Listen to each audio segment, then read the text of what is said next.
Olá, sejam bem-vindos a mais um Presbycast. Dessa vez nós estamos no Presbycast número 3 e hoje nós temos aqui a presença ilustre da doutora Denise e do reverendo Elton Roberto.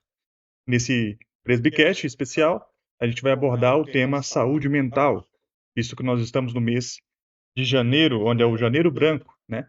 E a doutora Denise nos vai apresentar e discorrer sobre esse tema aqui, juntamente com o Elton Roberto, unindo ciência e religião, um assunto tão importante.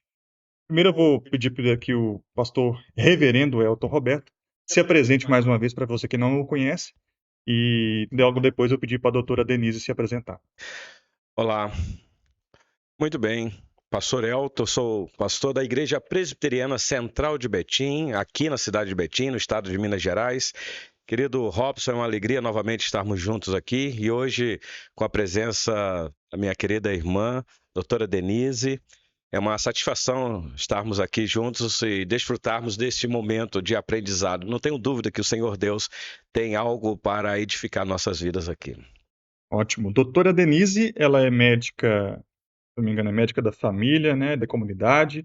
Ela é uma médica que está aí trabalhando no setor de saúde há muito tempo e eu queria apresentá-la para vocês e pedir para ela se introduzir a ela aí e falar um pouco sobre a carreira dela e depois a gente entra sobre o assunto. Doutora Denise, seja bem-vinda ao podcast. Pessoal, nós tivemos um problema técnico aqui no som da voz da nossa participante, a doutora Denise. Ela é médica da família e comunidade, servidora municipal em Betim, trabalha em Betim há 14 anos e possui mestrado em saúde da família. Aí o podcast continuará. Nós pedimos vocês aí perdão por esse intervalo. Obrigado você, doutora Denise. Hoje esse podcast vai discorrer sobre assuntos de temas variados, de temas relacionados à saúde mental, de temas relacionados à religião e como é que a gente pode contornar esses problemas que cada vez mais são latentes em nossa sociedade. Principalmente pessoas de cultura religiosa, como são pessoas presbiterianas, como a ideia desse podcast é, ser atingidas, e também você que não é presbiteriano, que veja esse podcast, sinta-se abraçado e contemplado sobre esse tema. Primeiramente, eu vou até, dessa vez eu vou reverter a ordem, de vez de eu começar com o reverendo Elton Roberto, eu vou começar com a doutora Denise, porque janeiro é o janeiro branco dessa vez, né? E tem tudo a ver com saúde mental. E eu queria pedir para a doutora explicar o que é o janeiro branco, né? O que é a ideia está por trás dele e poder nos ajudar a compreender quais as importâncias desse mês aqui para a gente. Então, assim, em janeiro a gente tem o mês da conscientização dada em saúde mental, então, chamado de Janeiro Branco. Por que Janeiro Branco? Porque janeiro, né, no início do ano, tem, às vezes, as pessoas eh, buscam momentos de reflexão, propostas para aquele novo ano que chega, né, de mudanças. Então, o branco é como se fosse uma página em branco, para a pessoa poder reescrever ou escrever algo, eh, plano, alguma mudança, por isso que escolheu a cor branca para o janeiro branco em relação ao cuidado em saúde mental. Então, essa conscientização é para poder buscar orientar mesmo, informar e conscientizar as pessoas sobre a necessidade do cuidado da saúde mental, que tanto nos influencia na nossa vida. A gente quando não tá, a gente quando tem algum problema relacionado à saúde mental, o nosso físico sofre, nosso convívio, trabalho, então toda a nossa vida também é prejudicada.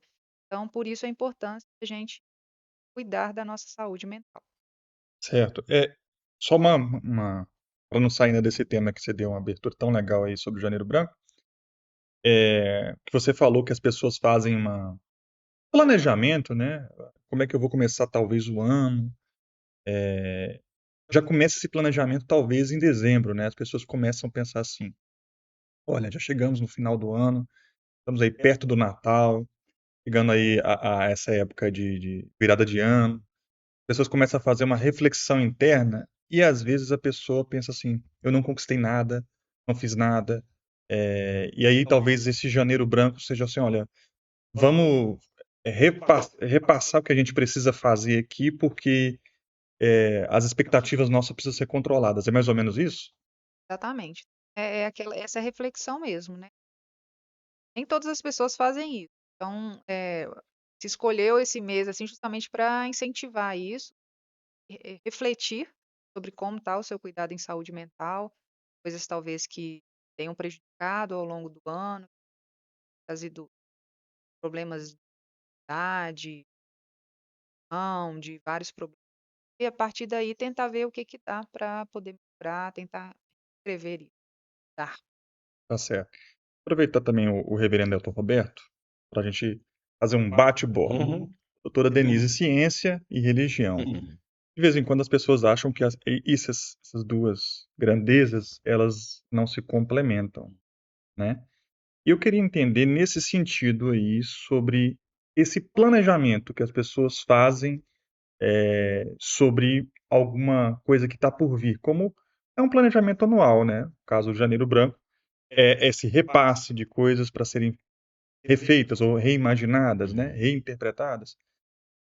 Como é que a fé ela nos guia para que a gente possa fazer essa descompressão, Hum. né?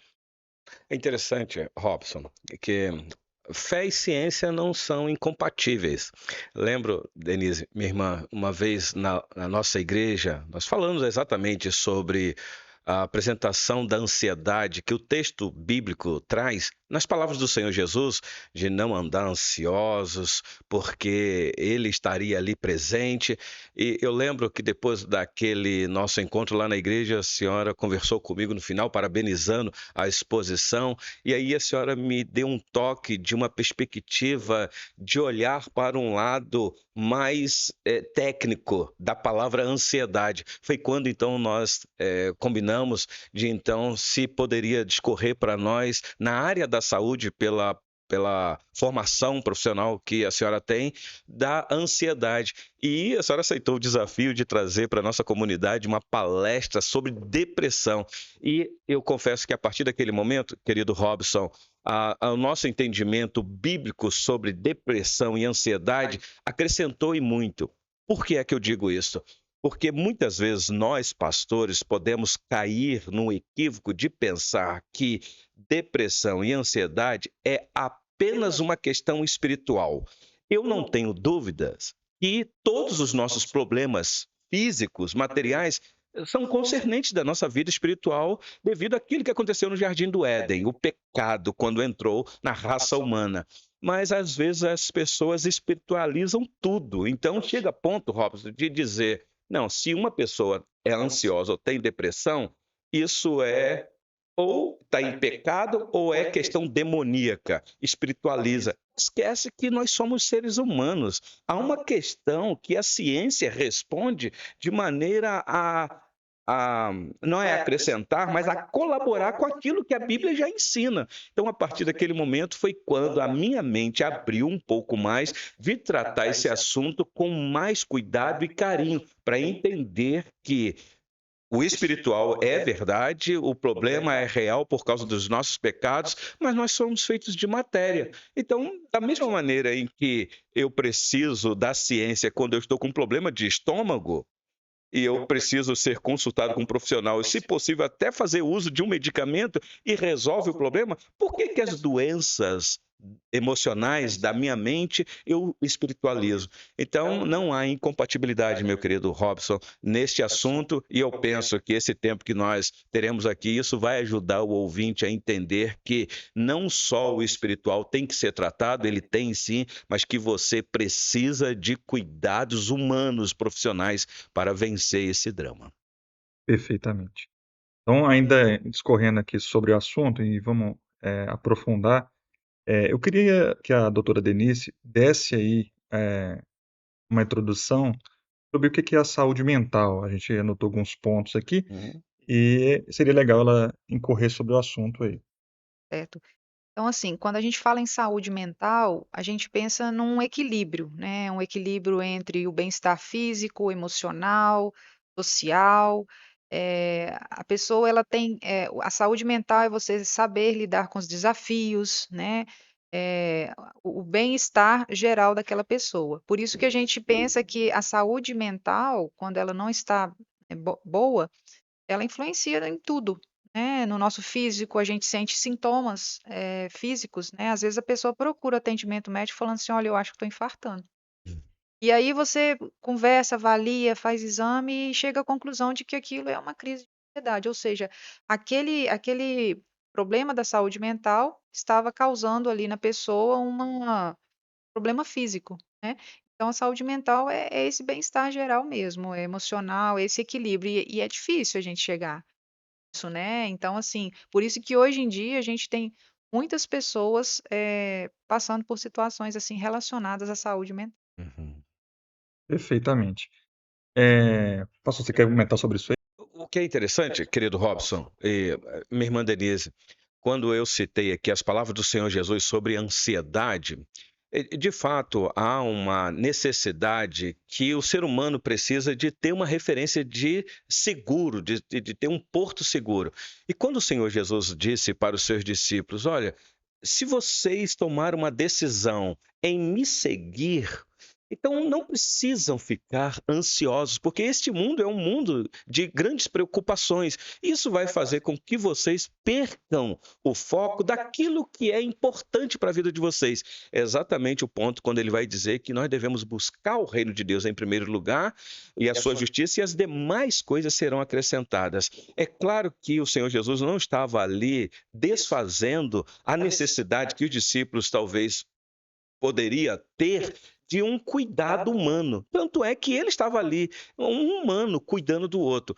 Então, essa questão de trazer a preocupação para si e fazer com que a pessoa perca o seu equilíbrio emocional, ela deve entender que ela tem que ter um porto seguro final, que é Cristo, mas que esse porto seguro que vai te levar até Cristo, existe um caminho que te direciona até lá. Então, nós não desprezamos esses cuidados que pode trazer tranquilidade para a nossa vida.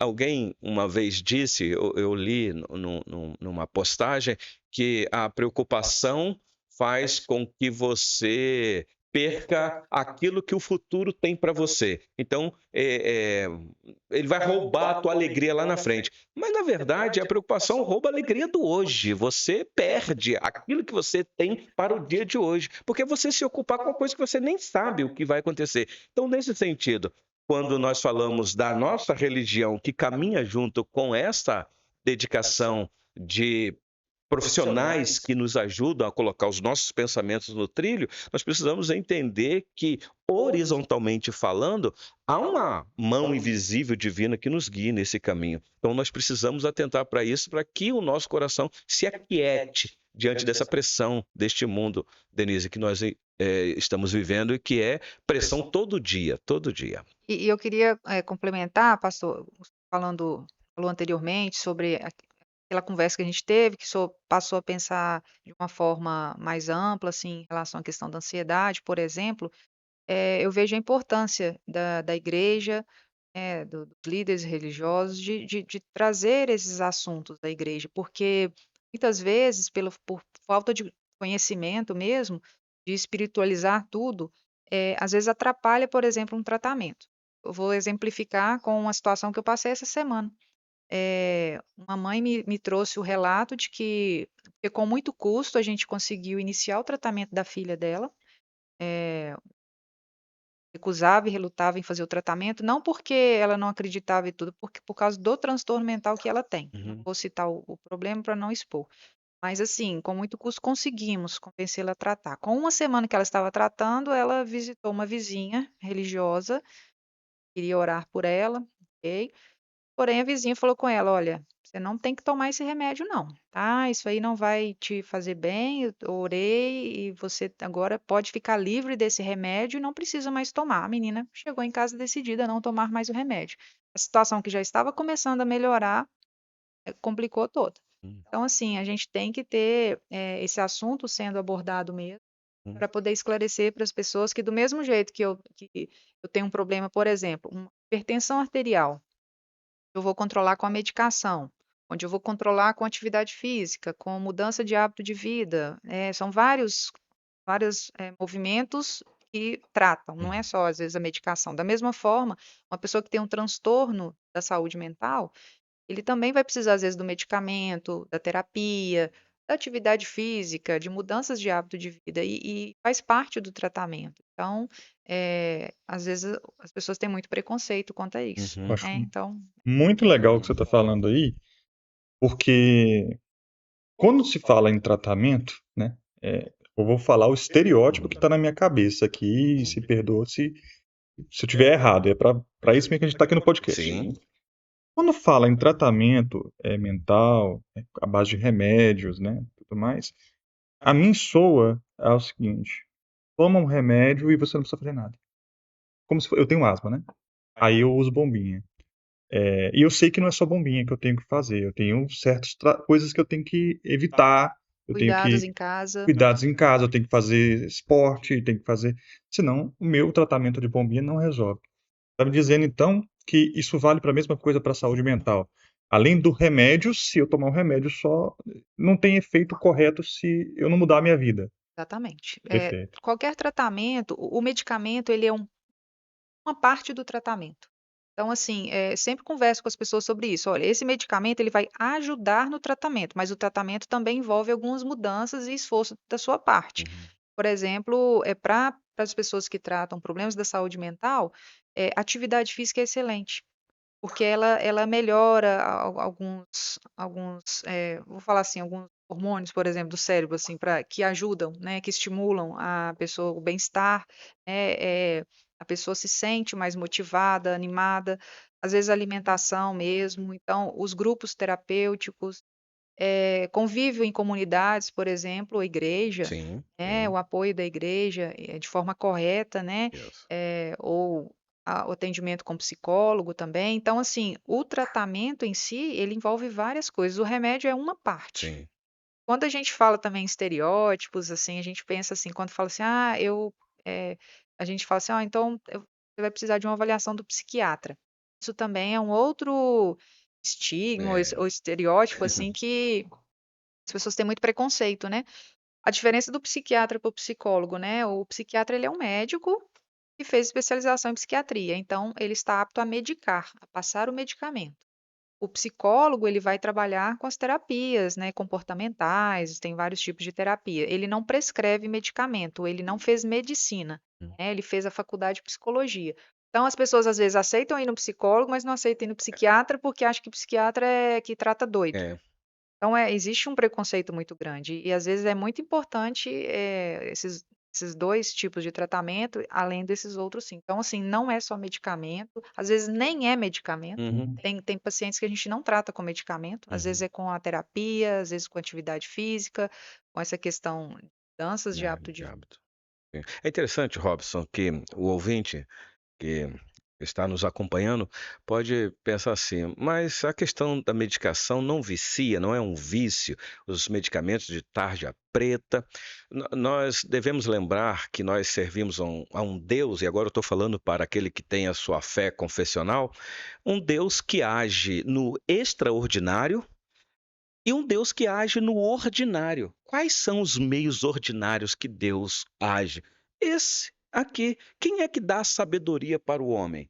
Conversando com a minha irmã Denise, falando da época de formação, que teve que sair de casa, mudou até de estado, ficou um tempo sozinho, se qualificando e, claro, de uma procedência cristã, os pais orando, igreja orando, cobrindo de oração, Deus dando sabedoria, condição para uma formação que eu creio que teve a mão de Deus. Então, quem é que dá sabedoria ao profissional para descobrir a química numa medicação que vai fazer o efeito necessário? Essa sabedoria vem apenas do homem? Eu sei que se a gente não tomar um certo cuidado, há o vício da medicação, nós sabemos disso. As pessoas usam para o mal, mas nós estamos tratando aqui daquilo que Deus usa para abençoar aqueles que necessitam de um cuidado. Então, a medicação, deixando bem claro, nós não somos contra o uso de medicação, eles são necessários muitas vezes. claro, prescrito por um profissional. Nossa irmã Denise aqui foi espetacular quando ela fez a distinção do psiquiatra para o psicólogo. Exatamente isso. Eu falo isso porque, como pastor, tem muitas pessoas que têm medo até de dizer que foi no psiquiatra, porque a pessoa fala assim: "Ih, a pessoa está doida, a pessoa está desequilibrada." Não, eu tenho um conhecido que é psiquiatra, um médico, e a gente conversa exatamente sobre isso, o cuidado que ele tem de tratar o seu paciente no campo ordinário da profissão dele, mas de saber, porque ele é um cristão, de saber que a fé contribui muito. É claro que lá no consultório dele ele não vai falar nada disso, e nem o psicólogo pode fazer isso lá, porque é uma questão técnica ordinária, mas a mão invisível de Deus está lá. Então, minha irmã Denise, o que é interessante é que as pessoas, às vezes, só ficam olhando o vertical, porque é de lá que vem o nosso socorro. Mas esquece que nós estamos nesse mundo horizontal, que nós precisamos um dos outros. E as pessoas se isolam. E um dos sintomas de uma pessoa que sofre com esses transtornos é querer se isolar, não querer talvez nem cuidados. É aí que a pessoa começa a caminhar para pensar em dizer o seguinte: será que vale a pena continuar a viver? E nós sabemos o que isso pode gerar no coração da pessoa. E inclusive teve um episódio aí recentemente na internet, conhecido aí, de dois episódios, né? O mais atual, acredito eu, que foi o da menina lá que foi colocada em sites de fofoca, que ela tinha relacionamento com um youtuber chamado Whindersson Nunes, né? E ela, infelizmente, ela cessou a vida por causa de acusações. Ela já era uma pessoa que estava vivendo uma situação de tristeza profunda, de depressão, né? E aí ela estava tentando sair desse buraco e aconteceu esse episódio, né?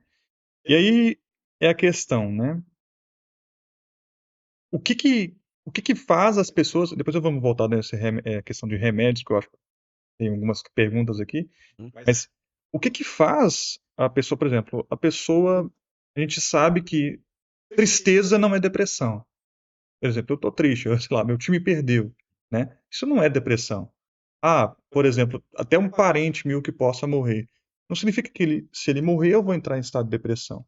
Eu queria entender, doutora Denise, quando e como a pessoa entra em depressão. O que que é a depressão? Quais esse diagnóstico que a gente pode ter aí, talvez um médico, um psicólogo, um psiquiatra? Então, a depressão ela é caracterizada por uma tristeza profunda, um desânimo, onde a pessoa não tem ânimo para nada, ela realmente quer se isolar, muitas vezes não quer fazer mais nada. Existe realmente essa diferença, às vezes eu estou triste por algum ocorrido, por alguma coisa que aconteceu, e beleza, daí a pouco eu já melhoro, vou me recuperando. É diferente, a depressão ela é uma coisa que vai persistindo, vai piorando, vai agravando, trazendo outros sintomas. Então, assim, a depressão ela tem vários níveis, né?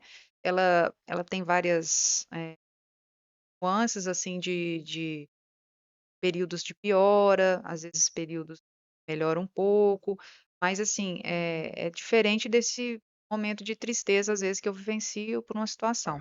Agora, uma situação que eu vivencio de tristeza, às vezes pode desencadear, junto com outros fatores, que a pessoa já tem predisponentes, né?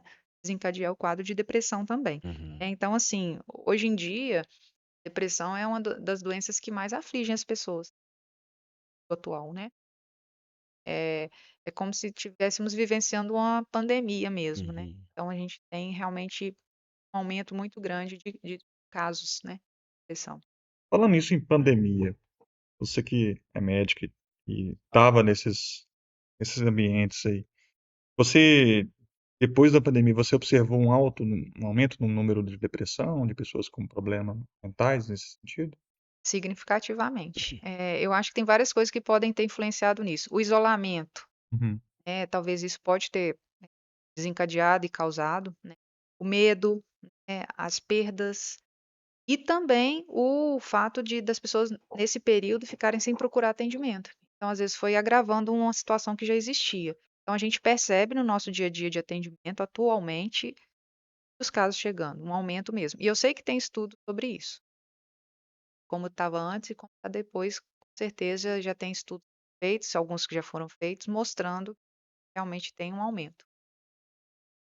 Trouxe aqui para citar, mas Uhum, tem estudo sobre verdade. isso. Tá, beleza. Ô, Robson, é interessante que esse ponto que você tocou sobre a pandemia afetou a igreja de maneira assim avassaladora.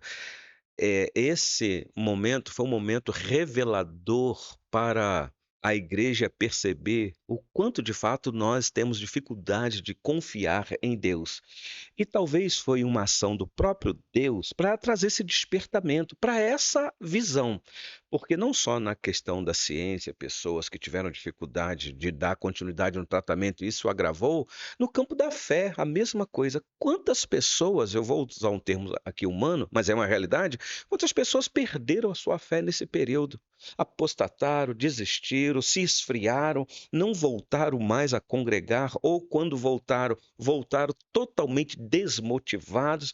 Então, a pandemia veio para revelar uma necessidade urgente que a humanidade tem de, primeiro, buscar o reino de Deus, claro, em primeiro lugar, porque é dele que vem o nosso socorro, mas de não esquecer que o Senhor Deus nos criou não como robôs, mas nos criou dotados de vontade, de escolha, de decisão. Isso me faz lembrar quando houve aquele problema na casa de, eu vou usar casa figuradamente, de Adão e Eva, estou citando aqui Caim e Abel, quando então, depois da oferta que o Senhor Deus aceitou de Abel, não aceitando de Caim, veio uma crise existencial, por assim dizer, na vida de Caim, que o texto lá diz que o semblante dele caiu. Isso significa que bateu uma tristeza segundo o mundo. Paulo vai interpretar desta maneira e conduz a pessoa à morte. E o Senhor Deus vai atrás de Caim e diz para ele: Caim, o que é isso? É só ler o texto de Gênesis lá, capítulo 4, se não me engano, que nós vamos ver isso. Olha, você com esse sintoma, isso vai te levar das duas uma. Eu estou aqui parafraseando o texto. Ou você dá cabo da sua vida, ou você dá cabo da vida de alguém. E o que é que aconteceu?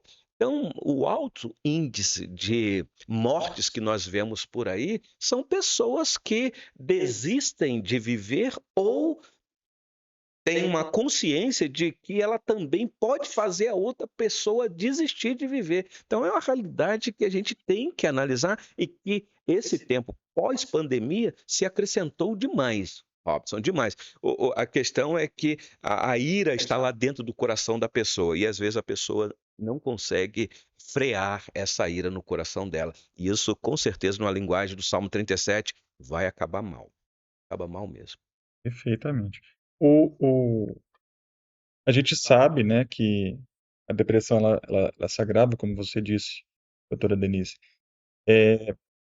Mas algum efeito que não seja psicológico pode causar depressão? Como assim?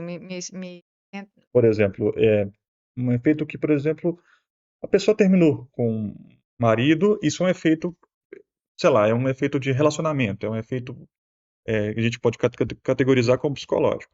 Algum efeito, alguma coisa que não é psicológica, alguma coisa no corpo da gente, alguma coisa que a gente come, que não é mais psicológica, sim físico, pode causar depressão? Pode ajudar a causar depressão? Sim, a gente, às vezes a pessoa pergunta, o que que causa depressão, né? Existem vários fatores que podem levar à depressão. Então, eu até trouxe aqui alguns itens, por exemplo, acredita-se que fatores biológicos, psicológicos, sociais, por exemplo, fatores biológicos, né? Presença de depressão em outros membros da família. Então, isso também pode ser um considerado predisponente. Fatores sociais, por exemplo, perda de um ente querido, né?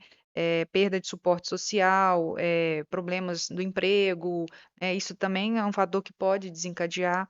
E também existem alterações de equilíbrio no nosso cérebro, né, de neurotransmissores, igual eu falei sobre atividade física, né, questão da noradrenalina, serotonina. Mas, assim, por exemplo, no físico, né, que você perguntou, às vezes algumas doenças, né, uma pessoa que está com diabetes, hipertensão, e aquilo ali pode levar a pessoa Uma depressão é um dos fatores, né, junto com vários outros, não é uma causa específica, porque a pessoa ali se sente triste por estar com uma doença que requer cuidados com a alimentação, ele não quer deixar aquele alimento, e aí tem que fazer uma mudança de vida que ele não está preparado, muda tudo na sua vida, e então a partir daí ele pode desenvolver um quadro de depressão, sim. Então, assim, são vários fatores, tem fatores físicos, biológicos, sociais, então não é só. Isso tudo influencia, no final, psicológico da pessoa, né? Sim. Tá certo. Então, no sentido que, por exemplo, eu tenho alguma pessoa da minha família que teve e eu tô numa tristeza assim que não passa, possa ser um sinal que eu possa ter uma facilidade em ter depressão, né? Sim. Pode sim. É um fator predisponente à questão da hereditariedade, você da sua família que tenha passado por isso, faça tratamento, então é um fator. Agora tem uma questão interessante, a gente quando come uma feijoada pesada, a gente tem sintomas não tão agradáveis. Uhum. Quando come uma comida muito pesada, a gente se sente mal. Quando a gente come gordura, quando come coisas não legais, fica mal mesmo. Agora, quando a gente come coisa boa, a gente fica saudável, a gente se sente melhor, a gente, sei lá, vai fazer um exercício físico, se sente mais feliz, né? Vamos dizer assim. Existe algum alimento, pode existir alguns alimentos que propiciam esse aumento de tristeza, para que afeta a depressão? Na verdade, assim, quando você se alimenta mal, com excesso de gordura, açúcar, você ganha peso, a própria obesidade em si, isso também é um fator predisponente, né? Porque a partir daí, com certeza, você também não faz uma atividade física, os alimentos saudáveis, eles mantêm o organismo com os nutrientes necessários, sem o ganho do peso, o excesso do peso. Então, a alimentação, ela tem influência, sim. Esses alimentos, hoje em dia, industrializados, são alimentos com muita gordura, muito açúcar, né.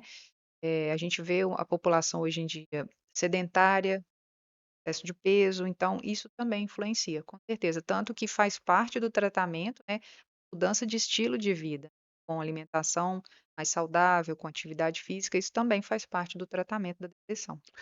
É interessante, Robson, Denise, a gente pode encontrar na Bíblia aparentes contradição.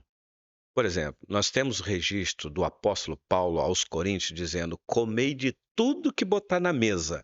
Então a pessoa pode olhar para aquele texto lá e falar: então eu estou aqui sem restrição. Então, já que eu tenho um texto que diz para eu comer de tudo que botar na mesa, então eu vou participar de um banquete e eu vou comer igual um louco. Mas a mesma Bíblia que diz que você deve comer de tudo que se põe na mesa é a mesma Bíblia que diz: cuidado com a glutonaria. E aí nós vamos então para o campo de ter equilíbrio nesta questão. O que o apóstolo Paulo quis dizer quando comer de tudo que se botar na mesa é uma pergunta que fizeram para ele sobre a questão de carne sacrificada. Porque as pessoas, sem um entendimento maduro da sua espiritualidade, ficam nesta atitude de o que eu posso comer, o que eu não posso, o que está consagrado àquela tradição que não é a minha, se eu posso, se eu não posso. E Paulo dá uma palavra bem clara quanto a isso. Ele está dizendo: olha, foi o Senhor Deus que criou todas as coisas, Ele é o Senhor do universo. Então, tudo é sagrado diante do Senhor. Então, nesse sentido, não pergunte nada, coma. Não é que ele está dizendo coma tudo e seja aí um glutão. Tem um vídeo aí na internet que virou até meme da Ana Paula Valadão, que ela criticou os pastores, né, a classe dos pastores, que são gordos, né, que tem um barrigão.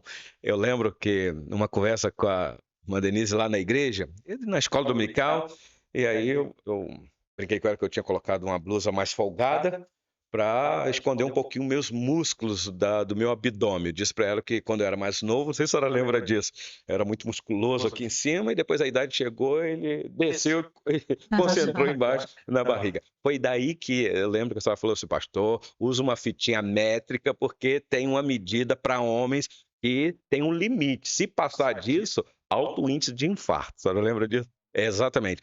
Então, é claro que o nosso corpo, como templo do Espírito Santo, nós temos que cuidar dele. É claro que eu não vou comer qualquer coisa. Nós vivemos aqui no Brasil que nós não temos essa educação alimentar. Nós ainda não temos um programa, e agora eu vou entrar na questão da política, que trabalha exclusivamente nesta área. Por isso é que a população brasileira, na sua maioria, está acima do peso, vamos colocar isso. Isso é um pouco preocupante para a área da saúde. Mas o cristão, ele tendo a mente de Cristo, ele sabe o que ele vai comer e vai comer para a glória de Deus. Paulo, em Coríntios, vai dizer neste mesmo assunto: quer comais, quer bebais, ou façais qualquer outra coisa, fazei para a glória de Deus. Então, até na minha alimentação, eu tenho que saber o que é que eu glorifico a Deus. E isso vai contribuir para a minha saúde mental. Por exemplo, quando eu pratico atividades físicas, eu não pratico simplesmente para ter um corpo sarado. Eu pratico porque eu tendo um corpo saudável, eu vou melhor servir ao meu Deus.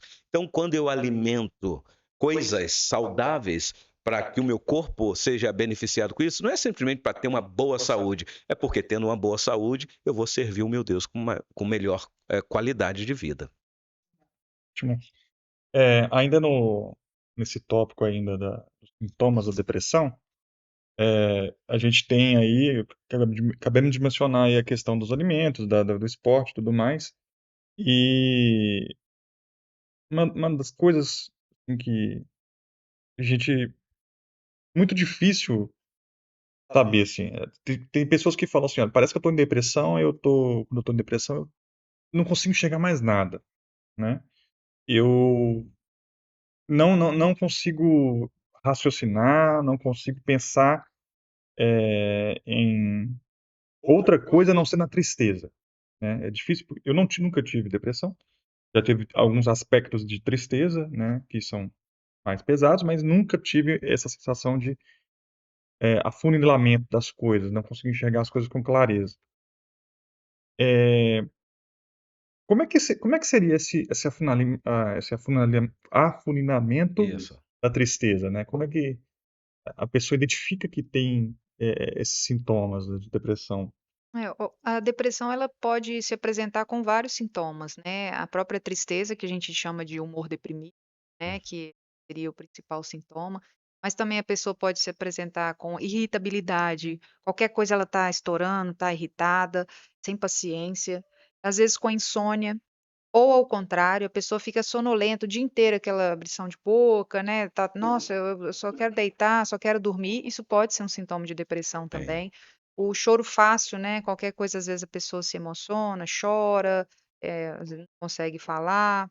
O isolamento, a pessoa só quer ficar num canto, quer ficar quieta num canto isolado, não quer ouvir gente, não quer ver gente, não quer conversar. A pessoa não se cuida, às vezes fica sem tomar banho, fica dias enfurnado no quarto. A pessoa não tem ela não tem um ânimo, de vida, assim, né. Então pode também ter perda de apetite ou ao contrário, Hum, aumento do apetite, uhum, então às vezes ganha peso ou perde peso. Ansiedade pode estar ali também junto, pode ser um sintoma também. Então, assim, a depressão pode se apresentar de várias maneiras. Às vezes a pessoa, chega no consultório achando que tá: "Ah, eu tô achando que eu tô com falta de vitamina, que eu tô dormindo demais, quero fazer nada, desanimado", e às vezes tá tudo normal nos exames e você, então, conversando, avaliando, você entende que às vezes pode ser um quadro de depressão. Então, assim, ela tem vários sintomas que podem se manifestar. A tristeza é uma delas, né, a pessoa nada satisfaz, nada tá bom, vive sempre, assim, com aquele humor deprimido, para baixo, desanimada, então são esses os principais sintomas que cometem. uhum, Nós vamos entrar agora num tema aqui tópico aqui que tem uma palavra que a gente não pode falar uhum, por causa do YouTube. A gente vai trocar essa palavra por pessoas que desistem da vida, né? Só ela não pode ser falada e, e por causa das diretrizes do YouTube. Essas pessoas que desistem da vida, né? Essas pessoas que, por causa de uma tristeza, né? E depois eu vou perguntar ao pastor a respeito da Bíblia, quando foi o primeiro índice, se foi o caso de Judas, né? uhum, Ou se teve algum outro índice, outro acontecimento na Bíblia, e relata historicamente a primeira vez que teve alguém que desistiu da vida, Uhum. e não foi Judas, né? Já prepara aí, pastor, se tiver, você já menciona. Quando a pessoa desiste de viver, é, essa pessoa, ela, antes disso acontecer, né, tem alguma coisa que alguém próximo possa fazer? Por exemplo, quando a pessoa está em depressão, ela não quer que ninguém fique perto dela, né? Dificilmente ela vai querer. Eu tive alguns colegas meus, algumas pessoas que eu tenho contato, que não queriam contato, né, no momento, né? E às vezes, talvez a gente tenha que fazer uma força para isso, né? A gente tem que ser incisivo e falar, não, vamos aí. Você falou na casa da pessoa tá suja. Minha irmã, lá em Dayatuba, ela foi fazer uma ação em que ela entrou na casa da pessoa, ela limpou, tudo mais. Às vezes tem que ter um tratamento de choque, assim, para a pessoa que tem a depressão, para ter essa ajuda forte, para ela conseguir sair também, né? Mas como é que a gente aproxima até da pessoa que está pensando em fazer esse tipo de coisa para nossa própria segurança das pessoas que estão, graças a Deus, livres desse problema? Como é que é a maneira correta de se aproximar dessas pessoas que estão tentando ou estão pensando a respeito disso? Na verdade, assim, às vezes a pessoa dá sinais e às vezes a gente não percebe, né? Só o fato de você ver a pessoa mais isolada, não querendo fazer nada, às vezes no trabalho você percebe que aquela pessoa está diferente, às vezes na igreja, uma pessoa que você convive na sua família, e às vezes ela pode soltar algumas falas, tipo assim, ah, vale a pena viver. É uma pessoa a pessoa que chega a ponto de desistir da própria vida, ele não tem expectativa nenhuma. Hum. Ele não acha que vale a pena viver. Então, para ele, né, assim, tem necessidade mais de estar aqui nesse mundo. Então, é uma situação muito grave, porque é o extremo, é o último, né? Então, Uhum. assim, a gente pode tentar entender alguns sinais, realmente observar a pessoa, às vezes ela solta essas falas assim. Se você identifica isso, seja sua família, às vezes no trabalho, eh, tentar perguntar para a pessoa, né, se você está, como é que está a sua, se você está pensando em como é que tá seus pensamentos, assim. E se você percebe que, nossa, eu acho que ali tem um risco, eh, perguntar se a pessoa está fazendo algum acompanhamento, incentivá-la a fazer, se for da família, porque às vezes uma pessoa do trabalho você não consegue muito, pegar aquela pessoa e falar: "Vamos lá", né, é meio difícil, né, mas uma pessoa da família, por exemplo, às vezes é um caso que você, tem que levá-la no médico, às vezes é um caso até para vou dizer uma internação, mas um acompanhamento mais rigoroso. Às vezes uma pessoa que vai ter que ser monitorada, Uhum. não pode nem ficar sozinha, pelo menos durante o período até o tratamento começar a fazer efeito e a pessoa melhorar. Perfeito. Doutora, aproveitando isso aí que você está falando, porque foi um das coisas que aconteceram com essa menina que estava até famosa na internet, que é o caso da Choquei, né? A mãe dela sabia que ela estava já com essa visão de tentar, já tinha tentado 3 vezes, Uhum. inclusive, É isso. né? Para a pessoa igual a gente está vendo aqui na internet aqui, tem algum serviço público que a gente pode recorrer, ou alguma coisa assim que possa, de verdade, porque hoje a gente antigamente tinha essa visão de que podia internar as pessoas e tudo mais. Uma pessoa que está tentando fazer isso com a própria vida, e você sabe que já tentou algumas vezes, quase conseguiu, e uma coisa que a pessoa possa conseguir internar essa pessoa? No SUS, a gente tem o serviço de urgência em saúde mental. Aqui em Betim, a gente chama de CERSAM, Centro de Referência em Saúde Mental. Em Belo Horizonte, eu acho que eles falam CAPS. Se eu Uhum. for pegar a legislação no Brasil, eles usam a palavra CAPS, né? Uhum. Centro de Apoio Psicossocial. Então, na verdade, existe. A gente tem em Betim, acho que são 3 Cersans, um no Citrolândia, no Betim Central e no Teresópolis. Se não me engano, são 3. É um serviço de urgência, ele funciona 24 horas. Então, se você identifica que essa pessoa está em risco, e às vezes ela está em iminência, às vezes, de fazer isso, tem falado sobre isso, você pode levar essa pessoa lá, ele é acolhido, ele é avaliado por psicólogo, por psiquiatra, e se eles entenderem que há um risco mesmo, às vezes a pessoa fica lá. A gente não fala internar, mas ele fica lá em observação. Às vezes ele vai ficar 1, 2, 3 dias, tem local lá para dormir, né, para se alimentar, tem refeitório, então é como se fosse uma internação.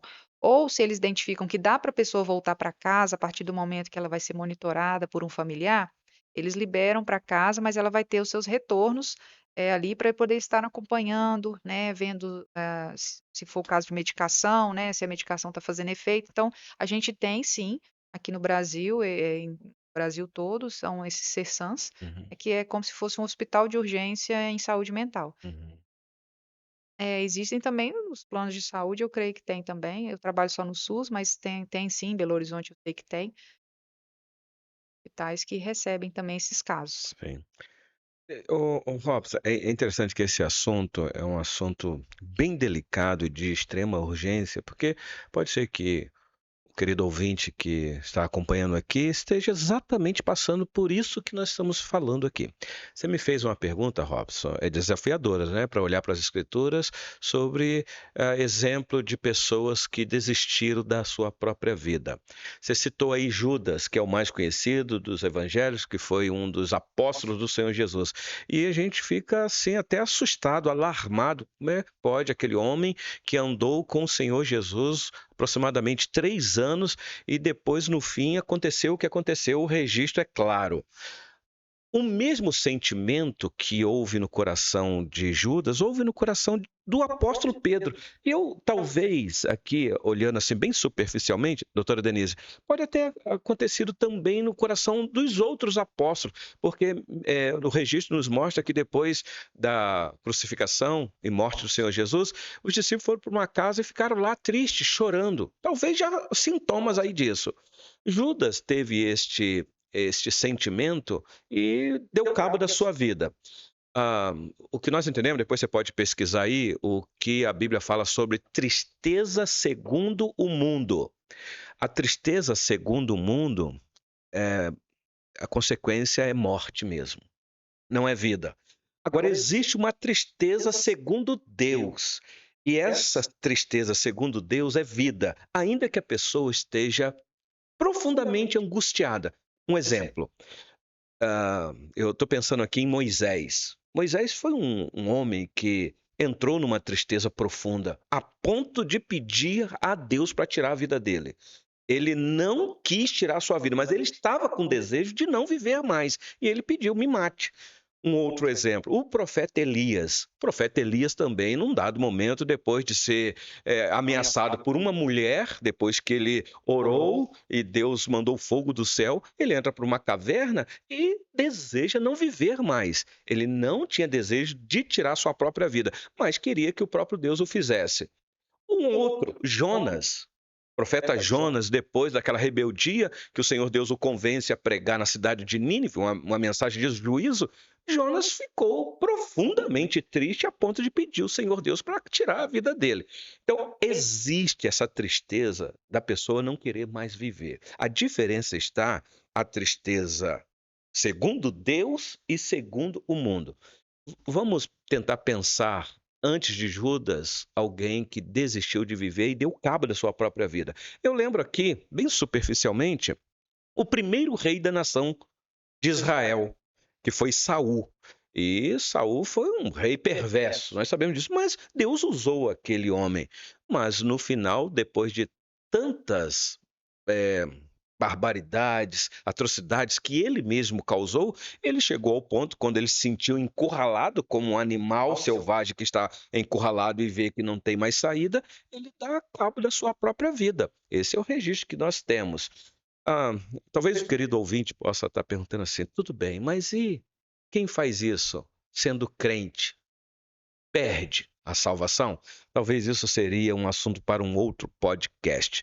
Mas o que eu tenho consciência dada pela Escritura é que existe a tristeza, é uma realidade, minha irmã Denise, a todos nós, por melhor que pareçamos que estamos bem de saúde mental, todos nós estamos fadados a esta tristeza profunda. A diferença vai se fazer na tristeza que vem da parte de Deus, que causa no crente arrependimento, quebrantamento. Eu creio sim que o verdadeiro crente ele possa ter desejo de tirar sua própria vida. Até porque eu citei aqui 3 exemplos do Antigo Testamento. Quando Pedro ficou angustiado, da mesma maneira que ficou Judas, para mim aquela tristeza no coração de Pedro foi uma tristeza diferente da de Judas. Judas sentiu remorso, como muitos dizem. Então, para ele não teve escapatória. E aí tem uma questão também de ação soberana da parte do Senhor Deus. Quem era Judas? Pedro também ficou triste. Interessante que depois, quando Pedro é reanimado pelo Senhor Jesus para essa alegria transcendental, que transcende qualquer alegria no mundo, é ele que vai dizer o seguinte: olha, lança para o Senhor toda a vossa ansiedade, porque ele tem cuidado de vós. Então existe um meio sobrenatural, e aí agora eu entro, claro, no campo vertical, de que eu posso lançar para o Senhor essa ansiedade. Como? Quando eu fui ao médico, fui consultado e ele me passou uma medicação e eu agora vou agradecer, Senhor, eu vou lançar para o Senhor, porque foi o Senhor que abriu essa porta, é o Senhor que sabe até quando eu preciso desse tratamento, porque eu sei que o Senhor tem cuidado de mim. Então, há a bênção da parte do Senhor Deus para a pessoa não desistir da vida. Ainda que você sinta desejo no teu coração de desistir, que talvez seja o melhor, você vai falar assim, não, agora eu dou cabo disso e resolvi o meu problema. Não. Existe um Deus que quer que você viva não só uma vida eterna, mas uma vida abundante aqui neste mundo. Perfeito. É, sobre continuidade aqui desse tema é importante, muitas vezes a pessoa já pensa assim, ó, tô em depressão, tal, que é o caso que a gente tratou aqui. Mas às vezes a pessoa fala assim, ó, eu tô só com ansiedade, Uhum. né? Tô pensando demais. Conheço muitas pessoas que têm muita ansiedade, ainda mais na área de TI, que é a minha área, né, que eu sou programador. Muitas pessoas na minha área, exclusivamente, têm muita ansiedade, né? Eu também tenho um pouco, mas acho que de um nível aceitável, né? Minha esposa está até gravando ali. Tava tendo discussão sobre isso aqui ontem em casa, sobre a ansiedade.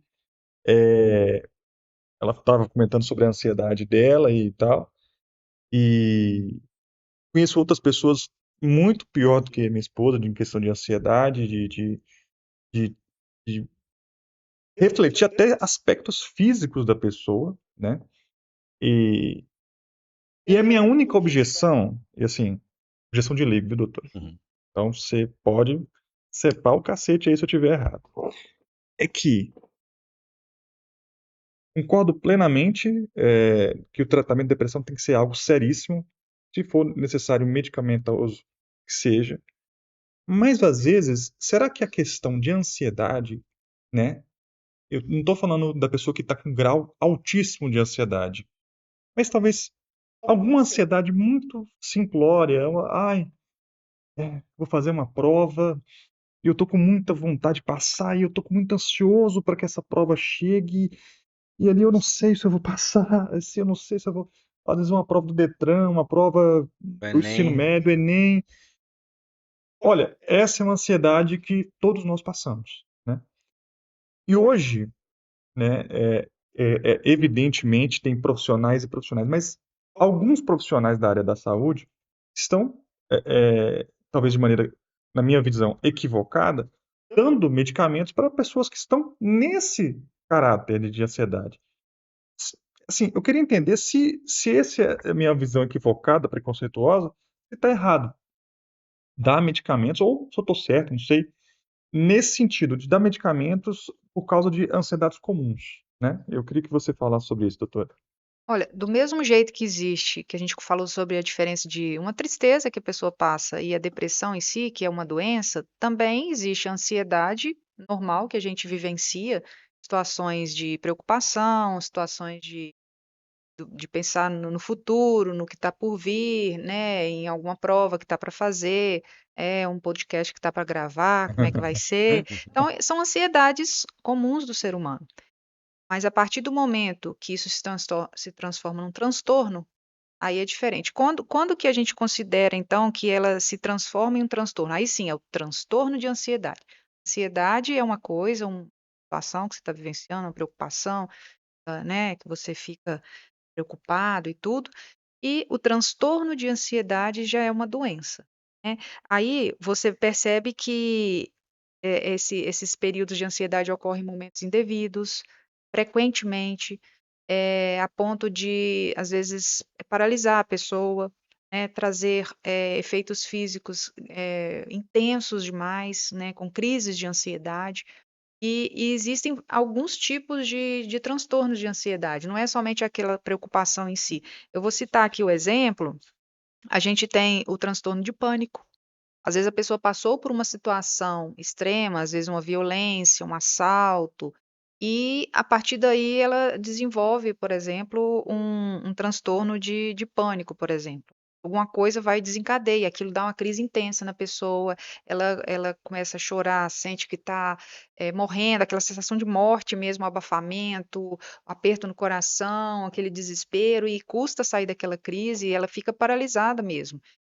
Existe também a agorafobia, não sei se vocês já ouviram falar. Agorafobia é aquela pessoa que tem o medo e a ansiedade de ficar em situações, lugares específicos, por exemplo, em multidão, elevador. Isso chama agorafobia. Só, só Ela para sente que ela não tem como escapar daquela situação. só para deixar claro o negócio, tá? Não é uma. Eu, por exemplo, não gosto de multidão, mas eu não tenho essa sensação. Só para separar, assim, Aí não, aí é uma é coisa normal. normal, né? Aí você não, por exemplo, eu não gosto de ficar em locais que tem muita gente. Aquilo ali Sim, não me dá não não é não é confortável para esse mim. caso de pessoa ter. Mas eu não vou me desesperar, começar a passar mal, Sim, chorar, ficar com aquele abafamento, parecendo que eu vou morrer, sentindo que eu não consigo escapar daquela situação. É diferente, né? Tem as fobias específicas, aquela pessoa que tem pavor mesmo, às vezes, de algum tipo de animal, a ponto igual eu falo, a pessoa ficar paralisada e tudo, aquilo assim, trazer um transtorno horrível. É diferente de eu ver uma barata, não posso ver e tal, e sair correndo. 99% das É, mulheres. Há uma tem ali aí, filmando aí, ali. aí seria assim, é uma coisa que é normal. Aham. Tem os transtornos de ansiedade generalizada, que é esse que eu falei a respeito da pessoa de ter as crises, né, de ansiedade. Tem também a ansiedade por separação, às vezes, né, desenvolve um transtorno a partir do momento que perde uma pessoa. Tem gente que fica realmente crises frequentes, às vezes não consegue dormir sozinho, consegue ficar sozinho, ou um pai, às vezes. Então, assim, é diferente você ter períodos de ansiedade por preocupações e tudo, e realmente ter o transtorno de ansiedade, que te impacta na vida e não permite você, às vezes, realizar um trabalho. Tem gente que não consegue sair de casa. A pessoa para de trabalhar porque não consegue pôr o pé do lado de fora de casa, não consegue ir ali na padaria. Eu tô com uma paciente que agora ela está super feliz que ela conseguiu sair de casa e ir na padaria comprar um pão. Porque quando ela pisava, fora da porta de casa, ela começava a ter a crise. Começava a passar mal, começava a chorar. É diferente, tá? Então, assim, essas ansiedades que a gente tem no dia a dia, eu estou preocupado e tal, vou tirar uma carteira de motorista, isso não requer medicação. Isso requer um trabalho, às vezes, de conscientização mesmo, da pessoa buscar alguns meios de se tranquilizar, né? Agora, o transtorno mesmo em si, muitas vezes precisa de tratamento medicamentoso, mas porque é uma doença, né? Não, eu concordo plenamente com o que você disse. Uhum. E eu acho que está esclarecida a minha pergunta. Por quê? A gente sabe que ser humano, ele fala mentira e fala a verdade. E às vezes, você como médica, você já viu isso, acho que você cansou de ver isso. A gente, quem nunca, né? Vocês que estão vendo aí, quem nunca pegou um atestado para entregar na firma, né? Jogue a primeira pedra, pastor, né? Mas isso é pecado. É pecado. Eu já fiz algumas vezes, eu comento, então Tá confessando o eu já pecado. estou perdoado, pastor. Já. Mas, se a gente faz isso para dar um atestado para a empresa, eu quero só lembrar que eu já não faço isso mais, viu, pessoal? Mas se a gente faz isso, tem essa competência, essa questão de fazer, a gente também pode fazer isso, né, por uma questão de desequilíbrio nosso ali de momento, pedir um remédio, falar, mentir claramente que não tem, falar que tem aquele sintoma e falar, por exemplo, um profissional de saúde, assim, eu preciso de um remédio para me controlar essa ansiedade, que na verdade é para fazer uma prova, Sim. né? E na verdade, assim, a gente às vezes não tem como identificar se a pessoa está mentindo ou não, Porque não existe um porque exame médico para isso. exatamente. Então é o que a pessoa está te relatando. Tem que É, confiar na palavra. não é medindo uma pressão ali que eu vou saber se ela está realmente em crise de ansiedade ou não. Então, assim, realmente você tem que ir pelo que a pessoa está te contando, né? Você vai tentando entender. Tem alguns casos que você percebe, às vezes, que Tá mentindo.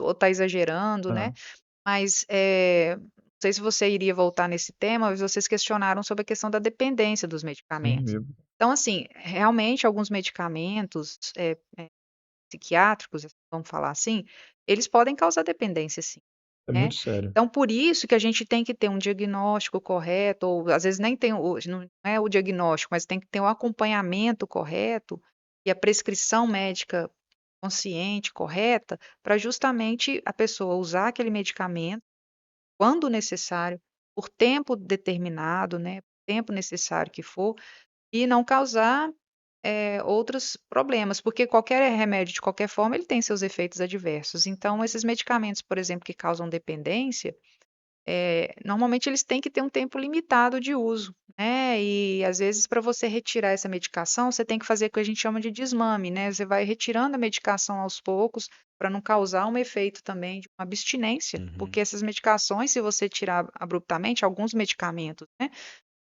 Você pode causar uma abstinência. O que que é essa abstinência na pessoa? Às vezes ela vai ficar com mal-estar, dor de cabeça, náusea, vômito, pela falta da medicação, Uhum. né?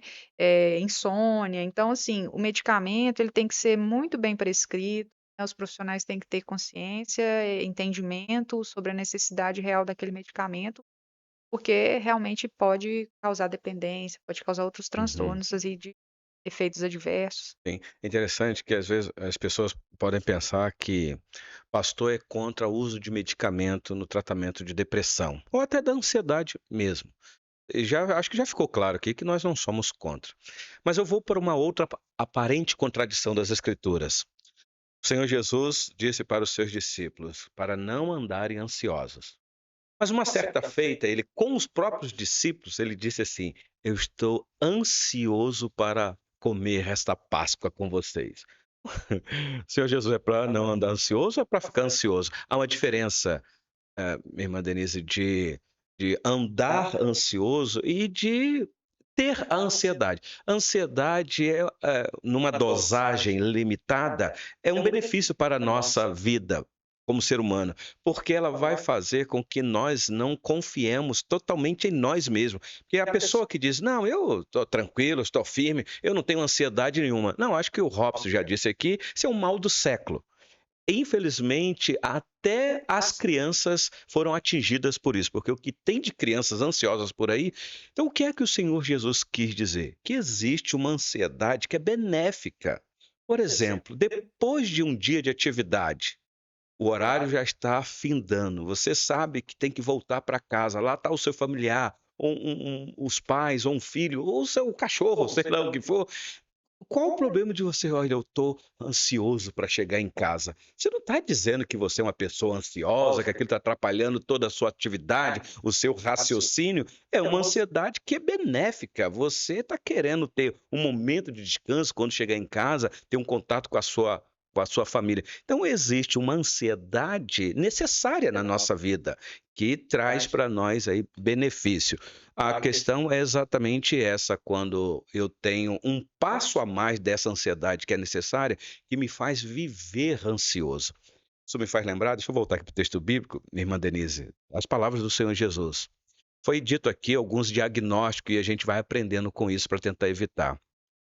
Mas estamos convencidos que este mal do século, que é a ansiedade, faz exatamente nesta área que a pessoa vive louca atrás de coisas. Por isso que eu penso, nesse sentido, essa ansiedade é pecado. Eu citei aqui pecado, né? O Robson falou lá do atestado, pecado. O ouvinte pode perguntar, o que é pecado? Pecado não é simplesmente errar o alvo. Pecado é você não confiar em Deus. É você não entregar o teu caminho ao Senhor e não descansar nele. Isso é pecado. É você quebrar ou transgredir a lei do Senhor Deus. O Senhor Jesus, chamando os discípulos, disse, olha, vocês tomem uma decisão. A quem vocês vão servir? Porque vocês não podem servir a dois senhores. Porque senão você vai agradar um e desagradar o outro. E ele fala o seguinte: não podeis servir a Deus e às riquezas. que é o Deus do século, que é o dinheiro. Todos nós precisamos de dinheiro, todos nós. Não fazemos quase que nada sem o dinheiro. Mas o dinheiro não pode ser um senhor na minha vida. Eu não posso viver ansioso por causa do dinheiro. Eu posso ter ansiedade por causa do meu Deus, ansiar pela glória, ansiar por ver o nosso Senhor Jesus, um anseio santo. Mas quando o dinheiro se torna um senhor na minha vida, então isso é pecado. Foi nesse contexto que o Senhor Jesus disse: olha, então já que vocês tomaram a decisão em me seguir, foi isso que aconteceu, então não andeis ansiosos quanto ao que comer, quanto ao que beber, quanto ao que vestir. Porque existe um Deus, criador dos céus e da terra, que cuida de tudo, inclusive das naturezas, das aves que voam nos céus. E vocês valem muito mais do que a natureza. Vocês foram criados como coroa da criação. Então, em Deus, nós temos esse descanso para essa ansiedade, que é uma realidade, minha irmã Denise, que nos direciona ao caminho necessário para superar essas ansiedades. E isso passa pelo meio ordinário. Eu vou voltar ao meio ordinário. Nós temos um escritor no Novo Testamento, Robson, que escreveu o livro de Atos e escreveu o evangelho dele, Lucas, que na sua profissão era um médico. Que eu penso que o apóstolo Paulo aprendeu e muito com Lucas, tendo acompanhamentos medicamentosos. Eu não tenho dúvida disso. Aliás, Paulo uma vez até aconselhou o jovem Timóteo a não ficar bebendo só água, porque me parece que ele tinha um problema de estômago lá, e receitou um pouquinho da medicina que vem do fruto da videira, para não falar vinho, né? Que era para poder tomar um pouquinho de vinho lá, porque seria medicinal para a vida dele. Por que Paulo não orou pelo problema lá do estômago de Timóteo? Não, porque existe um meio ordinário que Deus deixou aí para nos abençoar. É, bom, a gente falou sobre os sintomas da ansiedade, a gente falou sobre que existe tipos de ansiedade, a doutora Denise demonstrou, né? Agora a gente está falando, ficou de falar, né, sobre os medicamentos por trás, né? Eu quis provocar a doutora Denise sobre essas questões de medicamentos, que eu acho muito importante, que o ser humano mente muito, né? A gente falou aqui, tem gente que pede remédio sem necessidade, é terrivelmente esse problema. Às vezes confia só na medicação, às vezes pede essa Perfeito. medicação porque acha que vai resolver todos os problemas. Sim, sim, exatamente, né? É, eu, assim, conheço uma pessoa bem próxima a mim, que é meio hipocondríaca, né? Não vou falar quem é, mas não é você não, mesmo. Ah, É mais pro lado da minha mãe, Sim, sabe? é familiar. Uhum. É bem familiar. E assim, ela é muito, muito tudo remédio. Então eu falo isso porque eu vivo de causa própria. É bem remédio mesmo, tudo é remédio e tal. E eu falo isso porque eu acredito 100% que deve ter muitas pessoas que estão nos escutando e fica pensando assim que precisa de remédio e tal. Já está num nível que, tipo, o organismo dela é pura química. E eu não sou contra o remédio, eu sou totalmente a favor, desde que tenha realmente necessidade, né?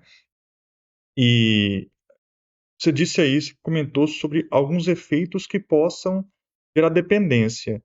Por isso que a gente está demonstrando aqui, falando sobre procurar um profissional que esteja dentro dessa malha de possibilidade de tratamento. Remédios que possam amenizar essa visão clínica, esse problema mental. A gente consegue tomar eles com um certo controle, como por exemplo um antibiótico. Toma ele todos os dias, a gente toma ele uma vez por semana. Como é que é isso aí, esses remédios? Esse tratamento também com a depressão com esses remédios? ó, primeiro eu queria falar o seguinte, que hoje em dia as pessoas tudo quer medicalizar, tipo Hum. assim, querem medicamento para resolver. Então, às vezes chegam e perguntam, eu queria um remédio para, eu tô deprimido, eu tô ansiosa, eu tô com tal problema, tô com diabetes, então o remédio vai resolver. Mas a pessoa não quer fazer a outra parte do tratamento.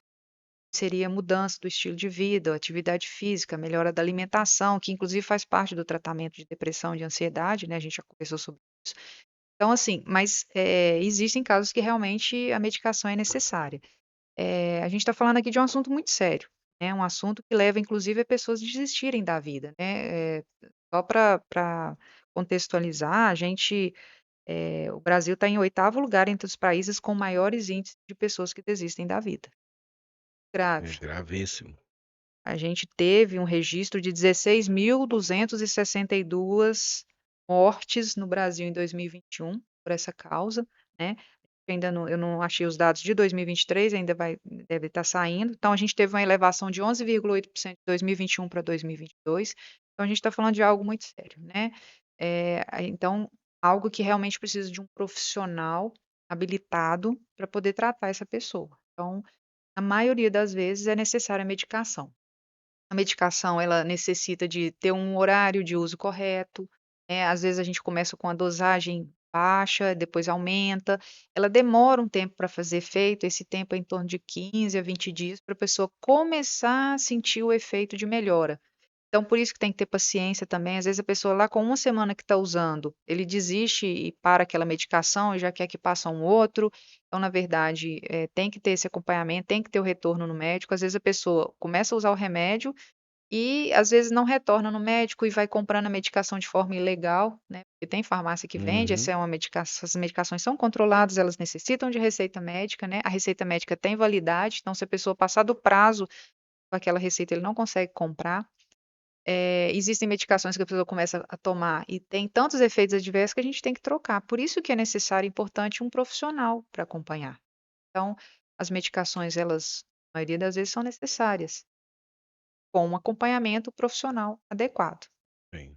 Como efeito adverso, por exemplo, além da dependência, alguns medicamentos, né, podem causar dependência, às vezes ganho de peso, às vezes sonolência excessiva, aí a gente tem que ir reduzindo, às vezes a gente tem que trocar a medicação por causa desse ganho de peso, ou porque a pessoa às vezes se sente mal, enjoo, né, náuseas.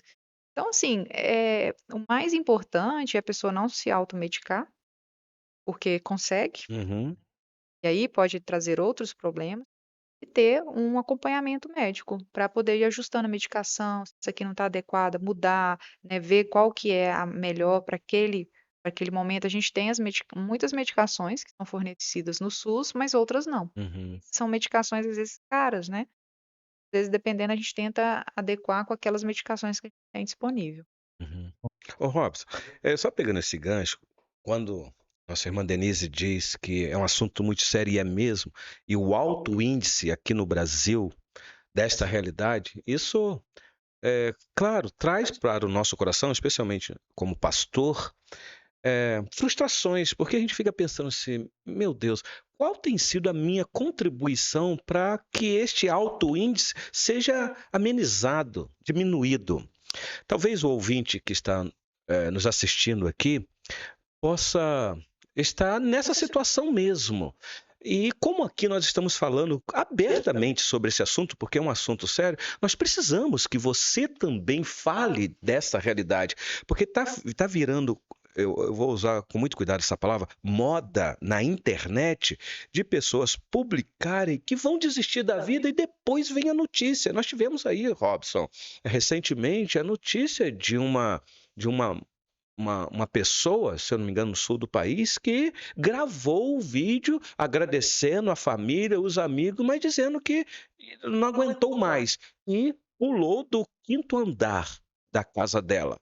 E foi fatal. Nós tivemos aí recentemente um youtuber muito famoso que, me parece, depois de uma frustração de um relacionamento, ele entrou numa tristeza profunda e deu cabo da sua vida, com toda uma estrutura ao seu redor. Então, as pessoas podem estar perguntando assim, Denise, o que é que eu faço? Qual é a solução para mim? Primeiro é saber que você precisa de ajuda e falar, não ficar recluso. Fale com alguém, fale com um parente mais próximo, procure um profissional da área. Para o crente que passa por isso, porque o crente sofre por isso também, me faz lembrar, Denise, do Salmo 30, versículo 5, Salmo de Davi. Depois que Davi teve uma situação muito delicada na vida dele, quase morreu, ele escreveu assim: o choro pode durar uma noite, mas a alegria vem pela manhã. as pessoas só pegam essa primeira parte do versículo, né? Ah, então o choro dura uma noite, então é só eu segurar, porque o dia vai clarear e aí vai vir alegria. E às vezes o dia vem e não vem alegria coisa nenhuma. Mas o ponto do Salmo é mostrar que nós aqui neste mundo iremos enfrentar esse alto e baixo o tempo todo. Eu penso que mesmo que um bom tratamento possa trazer para a pessoa amenidade, mas sempre ela vai estar nesse alto e baixo. Preste atenção no que o texto diz: o choro pode durar uma noite. Então, lá embaixo. Mas a alegria vem pelo romper do dia, pela manhã, né? A aurora. Então a pessoa passou lá no vale da sombra da morte, chorando a noite toda. O dia clareou, então agora ela está bem, ela vai conversar, ela vai sorrir. Mas lembrando que o crepúsculo virá. E aí a noite chegará. E o que é que tem na noite? Choro. E aí não dura a vida toda. E aí vem a aurora, o dia, a alegria. Então a vida nossa aqui nesse mundo, por mais seguro que estejamos e tenhamos, é altos e baixos, é saber lidar quando tudo está bom e quando tudo está mal. Quando Paulo deixou isso registrado, quando ele disse: "Eu aprendi a viver contente em toda e qualquer circunstância." Está feliz, está abatido. E aí tem aquele versículo que as pessoas pegam fora de contexto, né? Posso todas as coisas naquele que me fortalece. Então, de fato, está tudo bem, eu posso todas as coisas naquele que me fortalece. Estou bem de saúde mental. Mas quando está lá embaixo, chorando, choro constante, é sintoma de pessoa depressiva. Saiba que você tem um Deus que você pode confiar nele. E ele abre as portas para que você supere essa crise. Eu não tenho dúvida disso. Estamos caminhando aqui para o final do nossa entrevista, nosso podcast. Já? Já. E tem algumas coisas que eu gostaria de fazer pergunta pessoal para a doutora Denise, que eu acho que deve ser um termo aí. Talvez poderia ter começado o podcast com essas perguntas, né? Mas uma coisa que pelo menos fica no imaginário das pessoas é que médico, né, quase em termo geral, ele não acredita em Deus. Eu queria perguntar para você sobre você, né? Se você, como é que, claramente que você acredita em Deus, mas como é que você enxerga isso pessoalmente e como é que você enxerga hoje em dia? Você tinha comentado comigo que hoje em dia você tem uma visão diferente, que você está vendo mais médicos, pelo contrário, crendo em Deus. Então, eu, sou cristã desde que nasci, né. Eu frequento a igreja presbiteriana desde que nasci. Deus Quando me tornei médica, né, ao longo da faculdade, dos estudos, existem muitas questões de não dúvidas, mas que geram, assim, conflitos, né, em relação à questão de vários temas, polêmicos na medicina.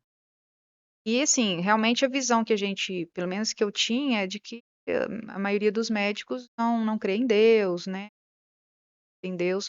Só que o meu convívio com os meus colegas profissionais me mostra ao contrário, assim, eu vejo, na minha visão, que a maioria dos médicos, tem a crença em Deus, né, com as suas religiões, né, seja religião católica, espírita, mas que falam em Deus, né, acreditam em Deus.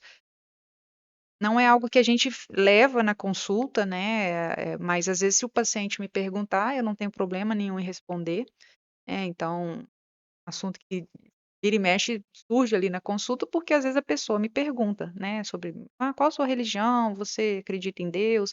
E às vezes até o paciente fala assim: "Olha", porque como tem essa questão de achar que médico às vezes não acredita em Deus, aí a pessoa vem e fala: "Olha doutor, eu estou tomando remédio e tal, e eu creio em Deus, não sei se a senhora acredita?" Então, assim, eu falo: "Não, eu acredito, e creia mesmo, né, busque, esse auxílio também, porque eu acho que isso é fundamental, né, ajuda". Então, assim, creio muito, se me perguntam eu falo, e tenho visto que muitos colegas também acreditam, falam a sua crença em Deus, suas religiões. Então, assim, eu acho que não tá igual antes não. Acho que tem mudado isso. Então, é a minha percepção. Perfeito, doutora.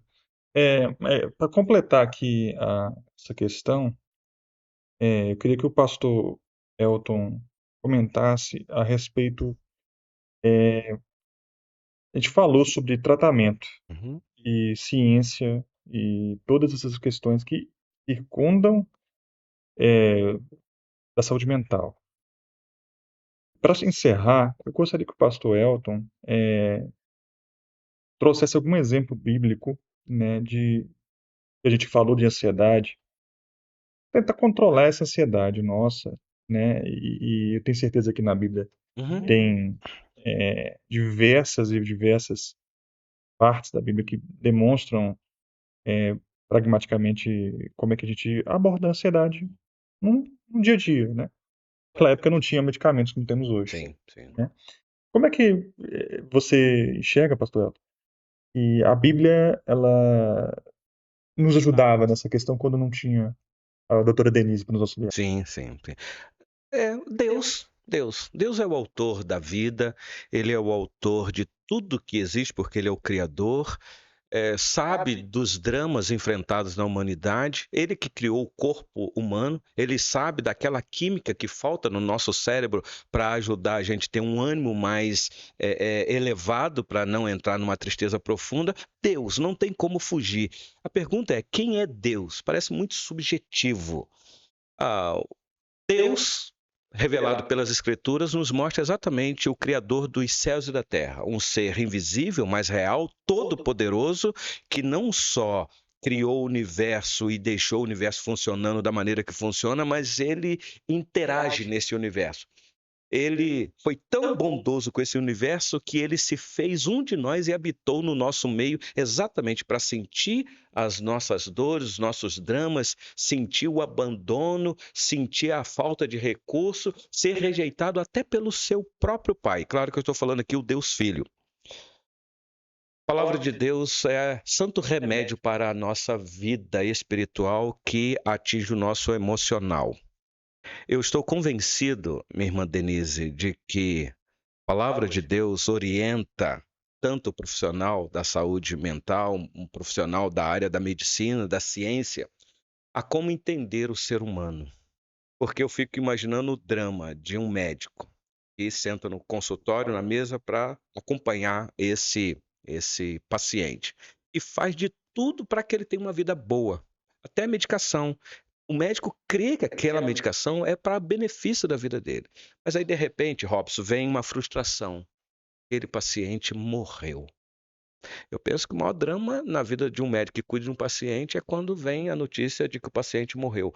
Eu falo isso porque é o drama na vida de um pastor que cuida das suas ovelhas e ora acreditando que Deus é todo-poderoso para curar aquela pessoa e de repente a morte vem e aí pode trazer frustração para o nosso coração.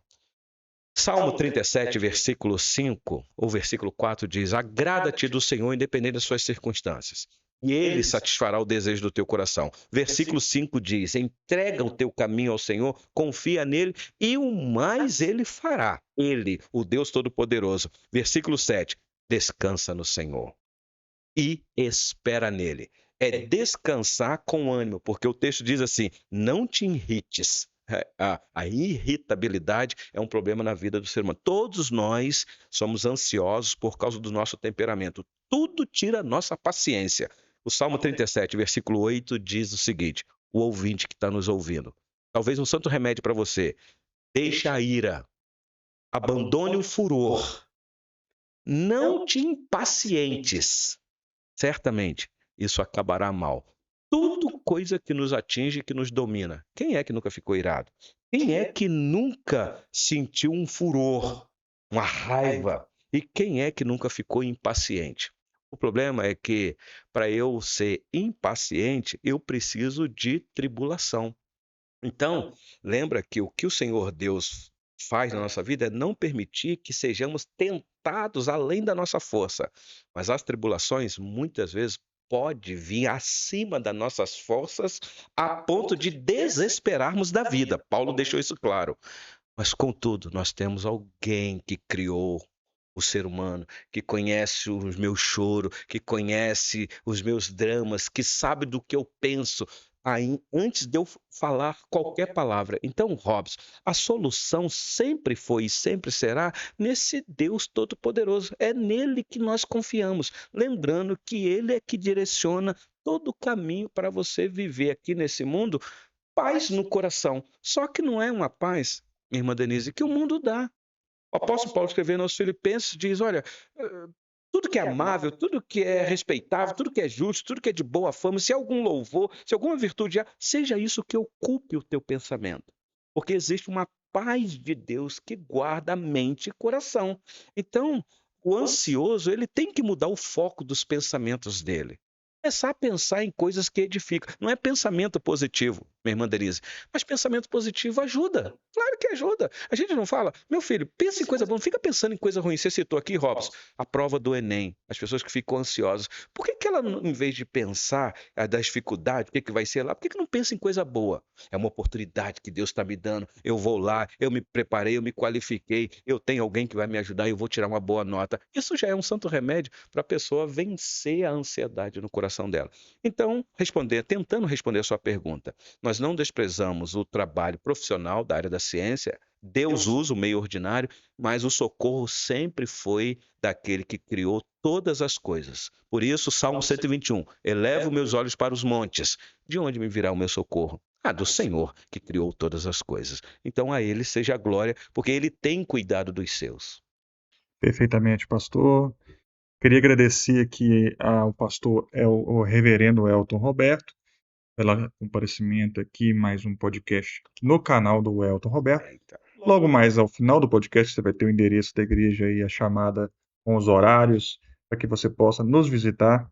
E queria agradecer também a doutora Denise, muito solista, veio aqui comparecer aqui a esse podcast, ilustrar, né, tecnicamente esse podcast. E até queria mais uma vez, nós agradecemos no início, mas mais uma vez, Denise, a senhora mudou a agenda da senhora lá para nos prestigiar, para esse tempo tão oportuno. O canal aqui tem esse objetivo mesmo, esclarecer, ajudar e abençoar as pessoas. Então, eu te agradeço como ovelha que a senhora é, uma ovelha obediente. Eu tenho sido muito abençoado com a vida da senhora, rogando que o Senhor Deus continue abençoando não só a sua vida, a sua saúde, mas a da família da senhora, porque nós somos da família da aliança. Então, ainda que haja os dramas dentro da família, há uma promessa da bênção do Senhor para a família e que essa promessa continue lá alcançando a sua casa. Eu queria abrir aí para a doutora Denise se despedir, falar alguma coisa que ela deseja mais para complementar. Doutora Denise, fica à vontade, viu? Eu agradeço a oportunidade, né? Como eu falei, é um tema muito sério, né? Que deve ser tratado com seriedade, assim como foi aqui, né? E eu a parabenizo por trazer esse tema, que é um tema muito frequente, falado, né, nas igrejas, e eu acho que cada vez mais tem que ser falado, para justamente aqueles que necessitam buscarem ajuda, né, entenderem que Deus permite que tenhamos acesso a esses tratamentos. Ele abre os caminhos para a gente poder realmente, né, a gente busca a Deus em primeiro lugar, e Ele nos dá essa possibilidade de buscar o tratamento, de se cuidar. Então, assim, é uma oportunidade muito grande, um espaço importante para poder discutirmos sobre esse cuidado em saúde mental. Obrigada. Que bom. Queria agradecer a todos que estiveram presentes nesse podcast. Queria pedir para você que puder clicar em gostei, se inscrever no canal, comentar, é muito importante que todos comentem, para que o algoritmo do YouTube sugira o vídeo para outras pessoas. Um tema como esse, a gente não pode falar certas palavras que a diretriz do YouTube nos bloqueia, mas a gente conta com vocês porque é um tema excepcionalmente importante, ainda mais nos dias de hoje. E agradecer de verdade a todos vocês que chegaram até aqui. E, por favor, compartilhem, levem esse conteúdo para mais pessoas, tá certo? Muito obrigado e nos vejamos nos próximos episódios, né? Acho que vai ter o 4º episódio do Presbycast. Agradecemos mais uma vez, obrigado e tchau, pessoal. Até mais.